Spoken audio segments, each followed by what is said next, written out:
The dust of the high plains clung to Eliza Mayhew like a shroud, a gritty testament to weeks spent jolting in the belly of a westbound stagecoach, each mile a prayer for a life less cruel than the one she'd fled.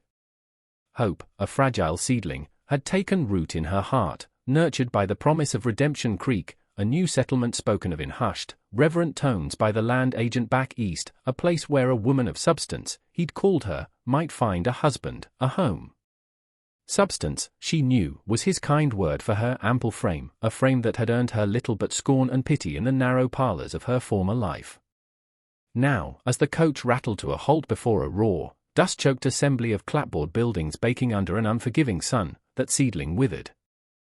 The air was thick not with welcome, but with a palpable, leering curiosity. Men, lean and weathered, paused in their tasks, their eyes stripping away her worn calico dress, lingering with an appraisal that was more animal than human. Women, their faces tight with judgment, whispered behind cupped hands. Eliza's chin, however, remained high, a small act of defiance against the wave of shame that threatened to drown her. She descended, her hand steady on the rail, her gaze sweeping over the collection of expectant faces, searching for a single spark of kindness in the flinty hardness. A man, portly and red-faced, with a self-important swagger that marked him as someone of influence, or at least someone who believed himself to be, stepped forward. This was Jedediah Thorne, the town's self-appointed mayor and general store proprietor, his smile thin and predatory. "Well now, what have we here?" he boomed, his voice carrying an edge of mockery that sliced through the dry air. "Seems our Silas is in for a surprise. Or substantial surprise." Laughter, coarse and unwelcome, rippled through the onlookers. Eliza felt the blood drain from her face, then rush back in a hot, painful tide. She had been naive. This wasn't a match arranged in good faith, this was a spectacle. Her substance was the punchline to a cruel joke she was only now beginning to understand. Thorne gestured grandly towards a figure standing apart, near the skeletal frame of a half-built livery. Silas Blackwood. He was a silhouette against the harsh light, tall and broad-shouldered, his face shadowed by the brim of a battered hat. He moved with a stillness that spoke of coiled strength, of a man long accustomed to solitude and hardship. The crowd parted, creating an aisle for Eliza, a gauntlet of smirks and stares. Each step was an agony, her heart a leaden weight in her chest. She could feel the weight of their judgment, the amusement dancing in their eyes. Thorne's voice, oily and insinuating, followed her. "Silas, my boy. Your mail-order bride has arrived. Seems the catalogue might have missed a page or two on the particulars." More laughter. Eliza stopped a few feet from Silas Blackwood. She looked up, finally meeting his gaze. His eyes, the color of a stormy sky, were unreadable, assessing her with an intensity that made her breath catch. There was no amusement there, no scorn, but also no warmth. Just a deep, unsettling quiet.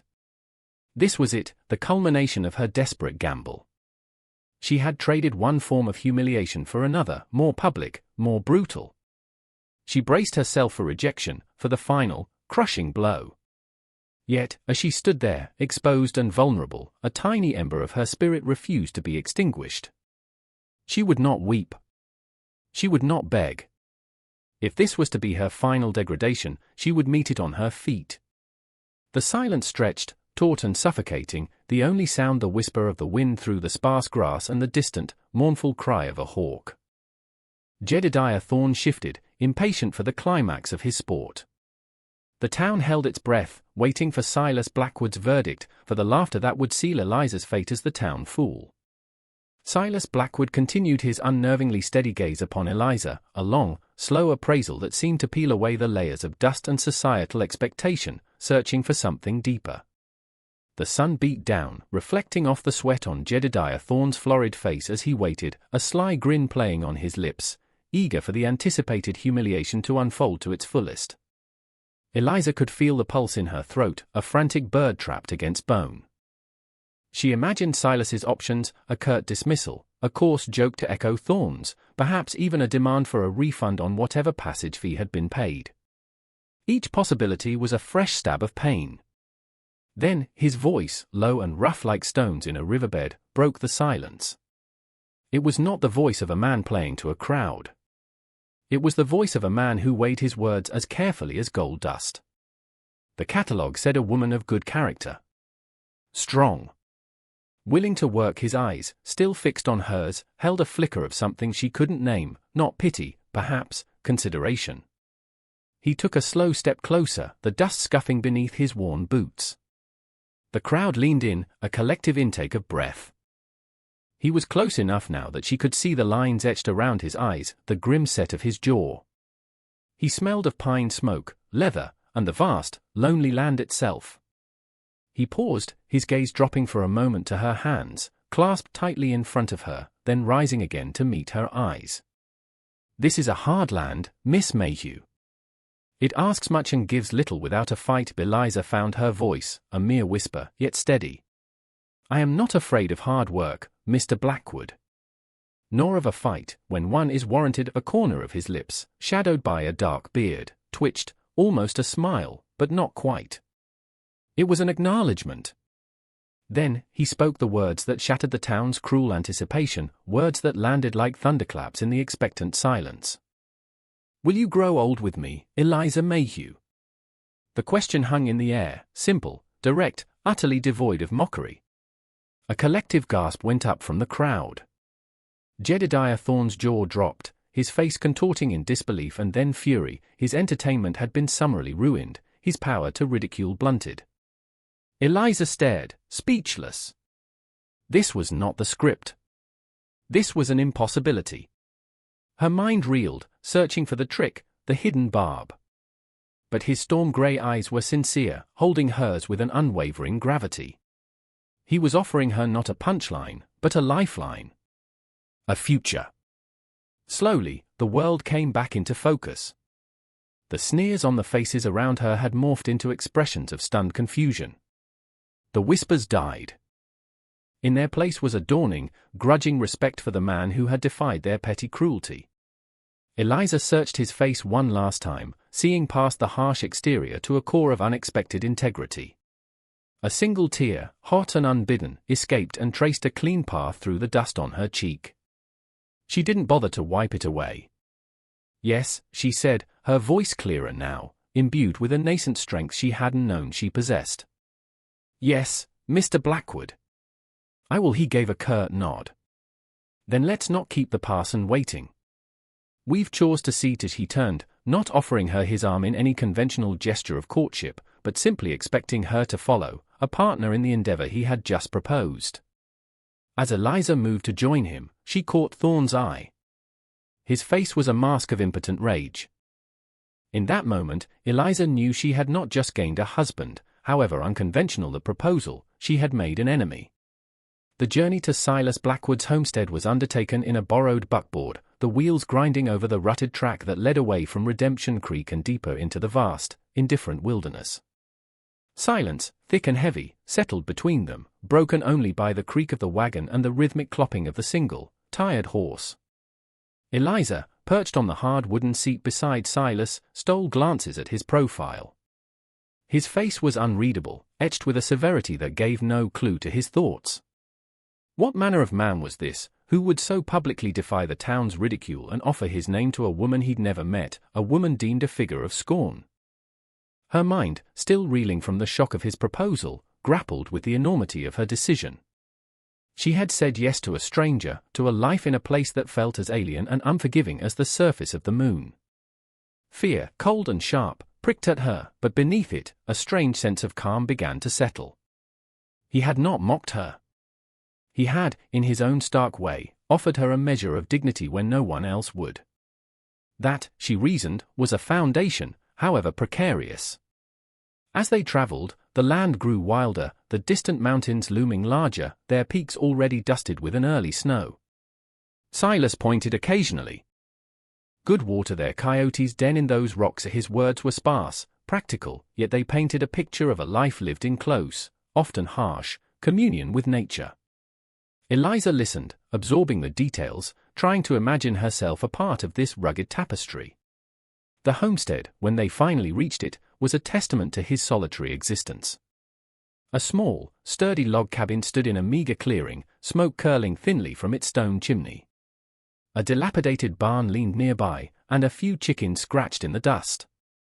It was a place of stark functionality, devoid of any softening touch, yet there was an undeniable honesty to it. It did not pretend to be more than it was, a shelter against the elements, a fortress against the world. An older woman, her face a roadmap of wrinkles and wisdom, emerged from the cabin as they approached. She wiped her hands on her apron, her gaze keen and appraising as it fell upon Eliza. "Silas. You're back." Her voice was surprisingly gentle. "Martha," Silas acknowledged with a nod. "This is Eliza Mayhew." "My wife." Martha's eyebrows rose slightly, but her expression remained kind. She extended a calloused hand to Eliza. "Welcome, child. It's a hard life out here, but a good one, if you've the grit for it." Eliza felt a warmth spread through her at the simple, unadorned welcome. Martha, it turned out, was Silas's nearest neighbor, though near was a relative term in this expansive land. She came by occasionally to check on him, a silent guardian against his profound isolation. That evening, after a simple meal of stew and coarse bread eaten in near silence, Eliza lay on the narrow cot Silas had indicated was hers, separated from his own rough bed by the length of the small cabin. The sounds of the wilderness pressed in, the sigh of the wind in the pines, the distant howl of a wolf. Sleep was elusive. She was Mrs. Silas Blackwood. The thought was both terrifying and strangely comforting. He had asked her to grow old with him. It was an unconventional vow, devoid of romance, yet steeped in a pragmatism that spoke of endurance, of shared burdens, of a future forged together against the odds. She didn't know if love could ever find a purchase in this harsh soil, but respect had already begun to sprout. And for now, that was enough. Days at the Blackwood homestead settled into a rhythm dictated by the sun and the seasons.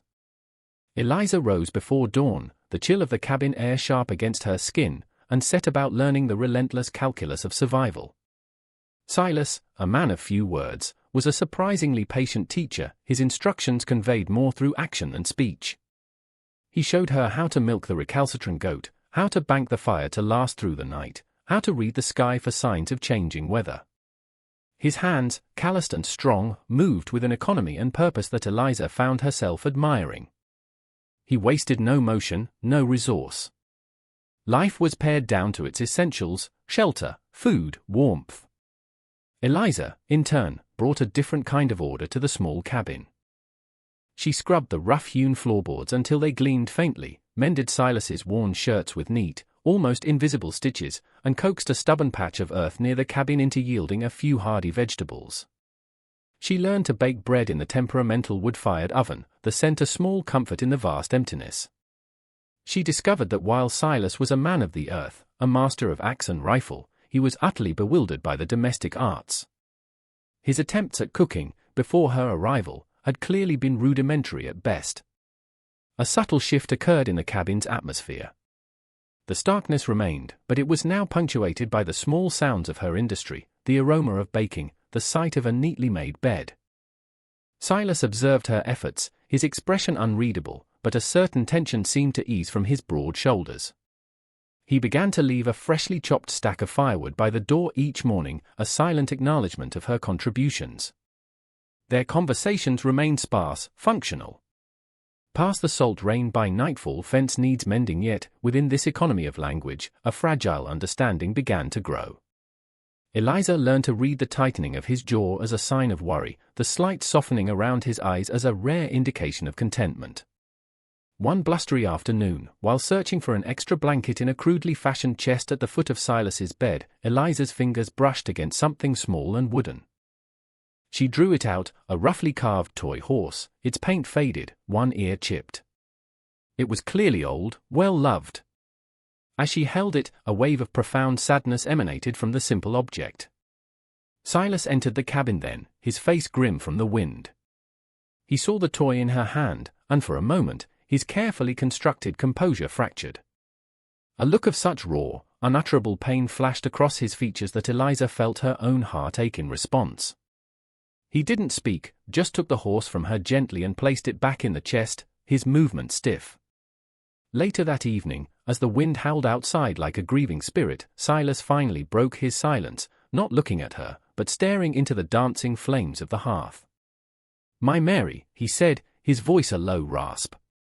"And little Tom." Fever took them. 5 years gone now. The words were stark, like the land itself, but they carried the weight of a shattered world. Eliza didn't offer platitudes, no empty words of comfort. She simply sat, her hand still in her lap, and bore witness to his grief. In that shared silence, a deeper connection was forged than any words could have achieved. She understood now the source of his isolation, the deep well of sorrow that lay beneath his stoic exterior. He was a man hollowed out by loss, a man who had walled himself off from the world to prevent further pain. And yet, he had chosen her. The thought resonated with a new significance. Perhaps, in her, he saw not a reminder of what he had lost, but a chance, however slim, to build something new upon the ruins of his past. The first tentative thaws in the community's icy demeanor towards Eliza came, unexpectedly, through the agency of a child. Martha's granddaughter, a shy 6-year-old named Lily, sometimes accompanied her grandmother on her visits. Lily, with the unfiltered curiosity of youth, was fascinated by Eliza's town manners and the way she hummed soft tunes while she worked. One day, Lily tripped and scraped her knee badly while playing near the woodpile. Eliza, without a second thought, scooped the crying child up, her movement surprisingly deft for her size, and carried her into the cabin. She cleaned the wound with a gentle touch, bandaged it with a strip of clean linen, and soothed Lily's tears with a quiet story. Silas, watching from the doorway, saw not the fat bride the town had mocked, but a woman of innate tenderness and strength. Martha, observing the scene, merely smiled a knowing smile. Word of Eliza's kindness to Lily spread, carried on the invisible currents of small-town gossip. It was a small thing, but in a community starved for gentle actions, it was a seed of change. However, Jedediah Thorne had not forgotten his thwarted amusement. His resentment simmered, a poisonous brew. He found subtle ways to make their lives more difficult.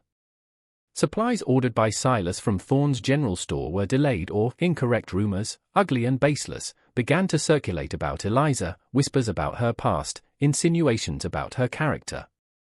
Thorne, a master manipulator, fanned these embers of suspicion, hoping to isolate the Blackwoods further, to prove that his initial judgment of Eliza as an object of scorn had been correct all along. He underestimated Eliza's resilience, and he underestimated the quiet, unyielding loyalty Silas was beginning to feel for the woman who was slowly, painstakingly, making his house a home.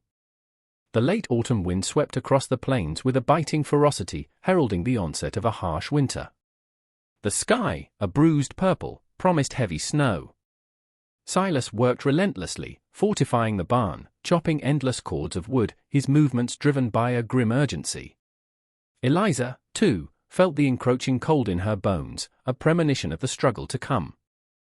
She preserved the last of her meager garden harvest, mended their winter clothes, and ensured the cabin was as draft-proof as humanly possible.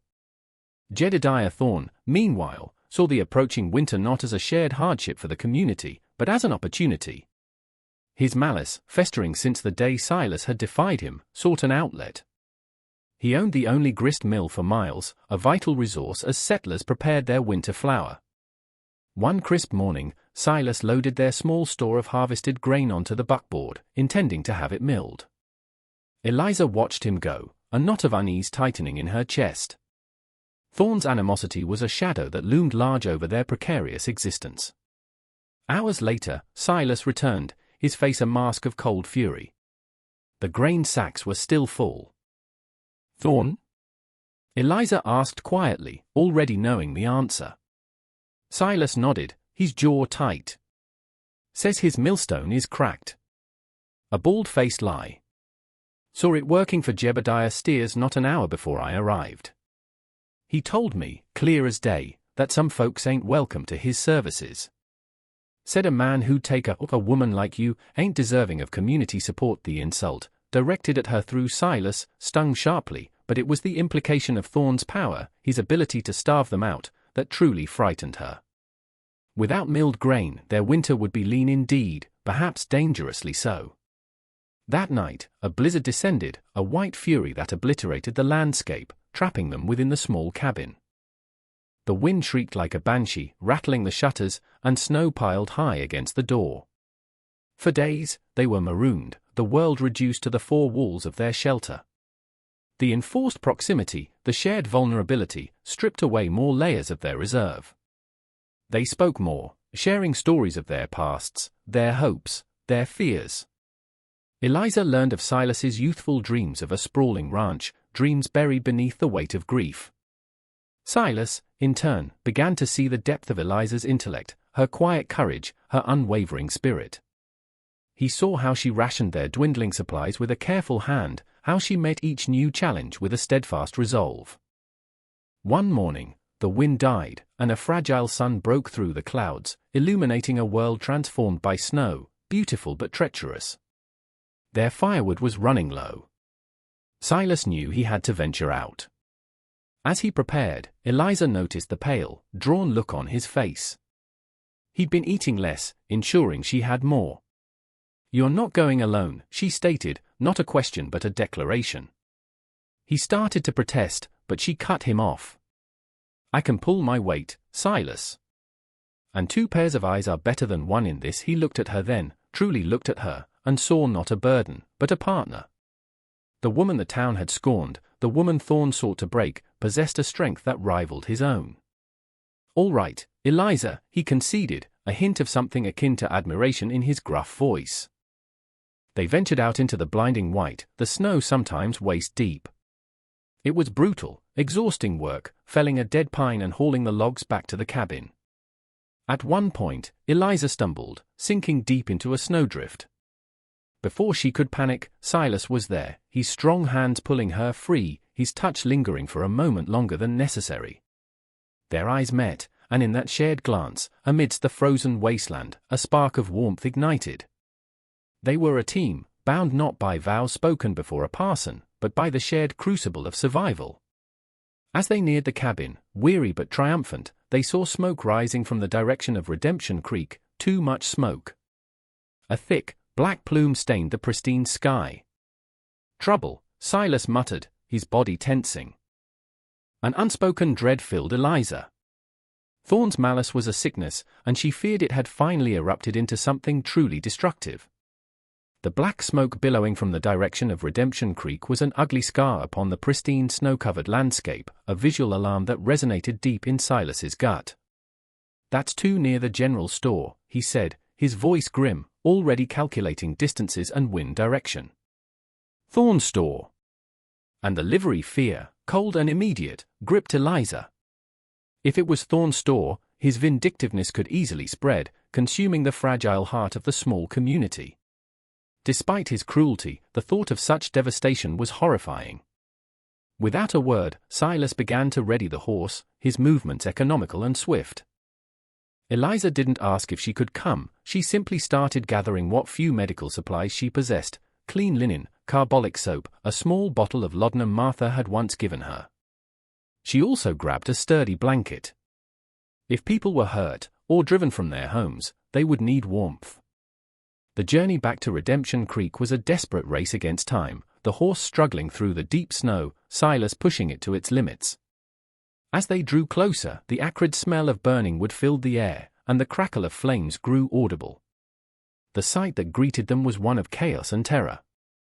Thorn's general store was an inferno, flames leaping high into the winter sky, threatening to engulf the adjacent buildings. Men shouted, their voices hoarse, flinging buckets of snow and water onto the blaze with futile effort. Women and children huddled together, their faces pale with fear and cold. Jedediah Thorn himself stood apart, his face a mask of disbelief and fury, watching his livelihood turn to ash. But it was the sight of the small, hastily built meeting house, now serving as a makeshift infirmary, that drew Eliza's immediate attention. Figures were being carried inside, and the sound of coughing and cries of pain drifted out. Martha was there, her aged face strained, trying to tend to the injured. Eliza didn't hesitate.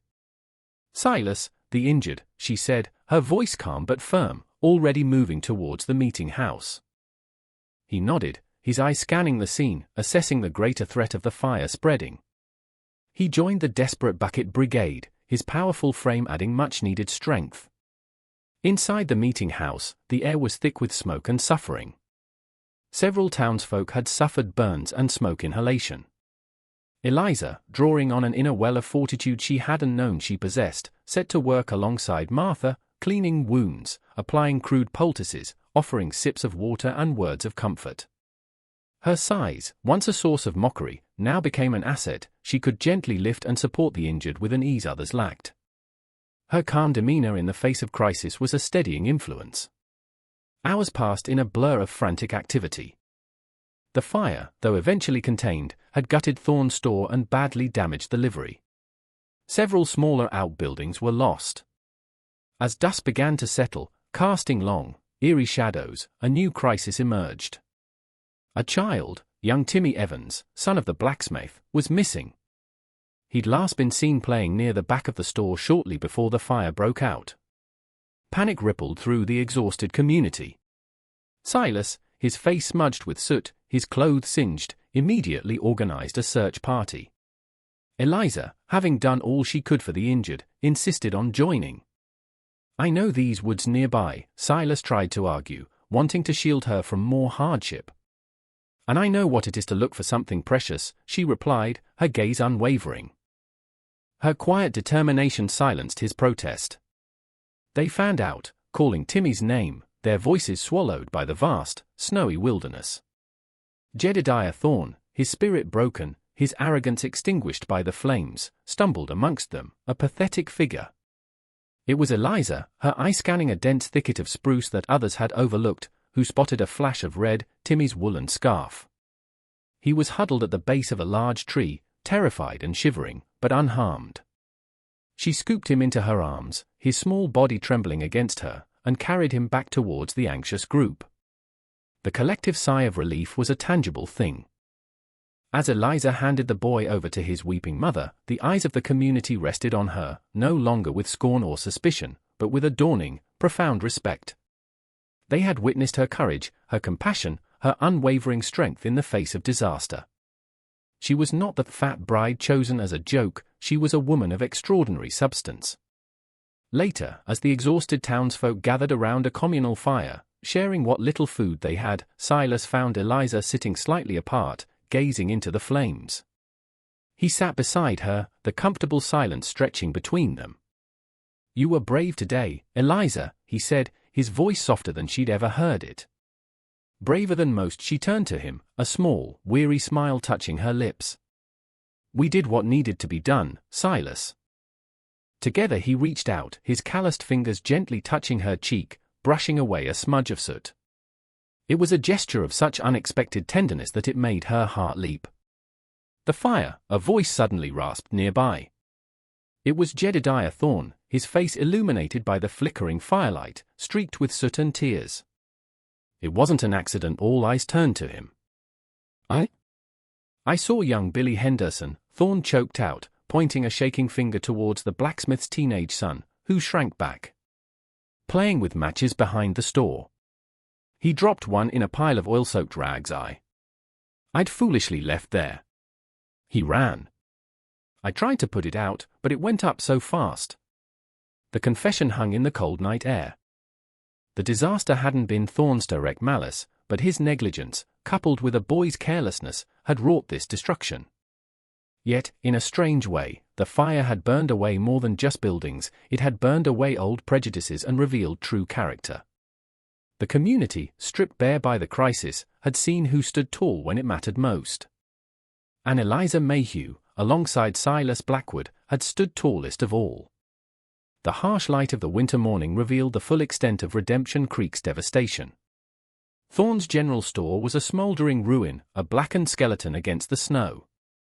The livery was heavily damaged, and the pall of smoke still hung heavy in the frigid air. Yet, amidst the destruction, a new spirit was stirring, one of communal effort and shared purpose. The crisis had stripped away pretense and prejudice, leaving behind the raw, undeniable truth of their interdependence. Silas and Eliza were at the heart of the recovery efforts, their quiet competence a beacon for the weary townsfolk. Silas, with his practical skills, organized work crews to clear debris and salvage what they could. Eliza, drawing on the unexpected reserves of compassion and leadership she had discovered within herself, helped Martha coordinate care for those displaced or still recovering, ensuring everyone had food and shelter, her calm presence a balm to frayed nerves. Jedediah Thorne, a broken man, offered no leadership, only mumbled apologies. His reign of petty tyranny had been extinguished by the flames of his own negligence. The community, in its quiet way, had already passed judgment, not with anger, but with a weary dismissal. He was no longer a force to be feared or even respected, he was simply an unfortunate man who had lost everything, including their regard. In the days that followed, as the initial shock wore off and the hard work of rebuilding began, the townsfolk's perception of Eliza Mayhew underwent a profound transformation. They no longer saw her as the too-fat bride, the object of Thorne's cruel joke. They saw her as Eliza, the woman who had faced danger with courage, who had tended their wounded with gentle hands, who had found the lost child when all hope seemed gone. Small gestures of acceptance began to emerge. A shared cup of coffee offered by Mrs. Evans, the blacksmith's wife. A respectful nod from men who had once snickered behind her back. A shy smile from a child she had comforted. These were the building blocks of belonging, each one a precious affirmation. One evening, as Silas and Eliza walked back to their cabin, the snow crunching underfoot, the stars blazing with an icy brilliance in the vast night sky, a comfortable silence enveloped them. The shared hardship had forged a bond stronger than any spoken vows. They had faced the fire, literally and metaphorically, and had emerged not unscathed, but undeniably united. Reaching their small cabin, Eliza paused at the threshold. The faint scent of wood smoke and the promise of warmth within felt more like home than any place she had ever known. Silas stopped beside her. He looked down at her, his storm-grey eyes, usually so guarded, now held a warmth that made her breath catch. "Eliza," he began, his voice low and earnest, "when I first saw you, I saw a woman who looked like she could weather a storm. I didn't know then how true that was." He reached out, taking her hands, his grip firm and reassuring. "That day in town, when I asked you to grow old with me, it was a blunt question, born of a lonely man's hope for companionship, for a strong partner to face this land with. I didn't know then. I couldn't have known." He paused, searching for the words. "I couldn't have known the depth of your spirit, the strength of your heart." Eliza's own heart swelled, full to bursting. This stoic, wounded man, who had offered her a future when she had none, was now offering her something far more precious, his respect, his admiration, his dawning affection. "And Silas," she replied, her voice thick with emotion, "I saw a man of honor, a man who offered kindness when all I expected was cruelty. You gave me a chance, a home. You've shown me what true strength is." He drew her a step closer, his gaze intense. "This land is hard, Eliza. Life will always be a struggle here. But I reckon it wouldn't be near so hard, or so lonely, with you by my side." He hesitated, then, with a tenderness that belied his rough exterior, he leaned down and brushed his lips against hers. It was a kiss as stark and honest as the man himself, a promise of shared winters and nascent springs, of burdens halved and joys, however simple, doubled. It was the sealing of a pact made not in a church, but in the crucible of shared experience, under the silent witness of the unforgiving, beautiful frontier. As spring finally breathed life back into the frozen land, Redemption Creek began to heal. New timber was cut, new foundations laid.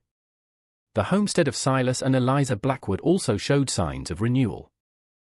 The small garden Eliza had so painstakingly tended last year was now expanded, rows of green shoots pushing through the dark, rich earth.